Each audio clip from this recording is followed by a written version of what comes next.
सबको जोहार। मैं डॉक्टर बसंती हेम्ब्रम, केंद्रीय संगठन महासचिव, जेल कैंप। अभी हम लोग जानते हैं कि कुर्मी वर्सेस आदिवासी पूरा गहमा गहमी है माहौल।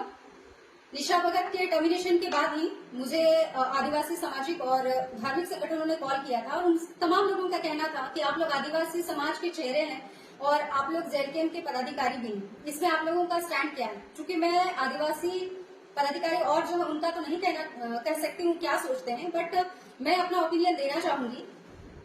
सबसे पहले बात, निशा भगत को टर्मिनेशन लेटर डायरेक्टली नहीं देना चाहिए था अनुशासन समिति को, क्योंकि बहुत सारे जेल के पदाधिकारी रहे हैं, चाहे वो सुशील मंडल जी हो, फैजान खान जी हो या फिर परेश्वर महतो जी हो। तमाम लोगों के ऊपर आरोप प्रत्यारोप लगे थे तो उनको फोकस का नोटिस दिया गया था, उन्होंने स्पष्टीकरण दिया। तो निशा भगत के साथ भी उनको एक बार फोकस का नोटिस देना चाहिए था। डायरेक्टली टर्मिनेशन सही नहीं है। दूसरा, अगर टर्मिनेशन पुलिस के तौर पर हुआ भी, उसके बाद बहुत सारे लोग जो उनके चरित्र पे लांछन लगाने लगे, उन्हें गाली गलौज करने लगे, अमर्यादित भाषा का इस्तेमाल करने लगे, टीका टिप्पणी करने लगे, जो किसी भी सभ्य इंसान के लिए ना सुनना चाहेगा और ना वो बोलना चाहेगा। मैं इसका घोर निंदा करती हूँ। तमाम वो पुरुष वर्ग जिन्होंने ये सारा चीज निशा भगत के लिए किया है, मैं आप लोगों से कहना चाहूंगी भाइयों, आपके जीवन में भी बहुत सारे स्त्रियों के रिश्ते हैं जो माँ के तौर पे है, माँ है, बहन है, बेटी है, प्रेमिका है, पत्नी है, पुत्री है।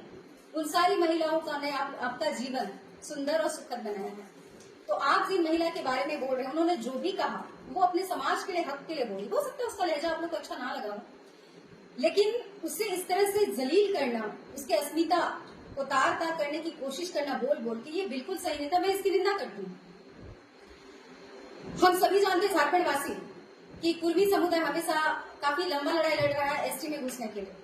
2018 में भी हमारे माननीय सम्मानीय सत्ताधारी सीएम हेमंत सोरेन जी, उन्होंने इस पे भी साइन किया था। हमारे भूतपूर्व मुख्यमंत्री चंपा सोरेन जी, उन्होंने भी साइन किया था।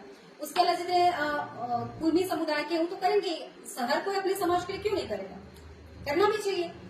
तो किन्हीं लोगों ने ये चीज उन लोगों से नहीं पूछा कि आप अपने कम्युनिटी को दरकिनार करके वहां उसमें साइन क्यों कर रहे हैं। तो कहीं ना कहीं वो एक राजनीतिक एजेंडा था, कोई इस बात को ना नहीं कह सकता।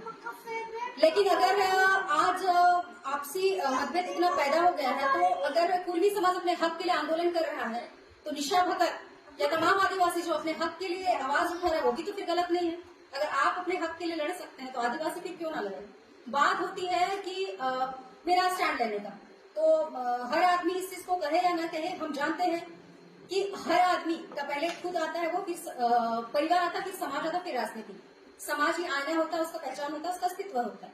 चूंकि मैं आदिवासी बेटी हूँ तो मैं अपने आदिवासी समाज के साथ हूँ और जेल कैंप को तहे दिल से धन्यवाद देना चाहती हूँ कि उन्होंने मुझे एक सम्मानीय पद दिया है और मैं उसके लिए काम कर रही हूँ। लेकिन ये क्षण ऐसा है कि इसमें मैं यही कहना चाहूंगी कि ओबीसी से एक कॉलम निकाला जाए और कुर्मी समाज के लिए संवर्धन और संरक्षण के लिए उनको प्रिमिटिव ट्राइब से चिन्हित किया जाए, ताकि मूलवासी और आदिवासी के बीच इस तरह का घृणा, द्वेष, ईर्ष्या और नफरत ये ना पैदा हो। क्योंकि अगर ये दोनों मूलवासी आदिवासी इस तरह आपस में लड़ मरेंगे तो फिर तीसरा फायदा उठा ले जाएगा। फिर से जोहार।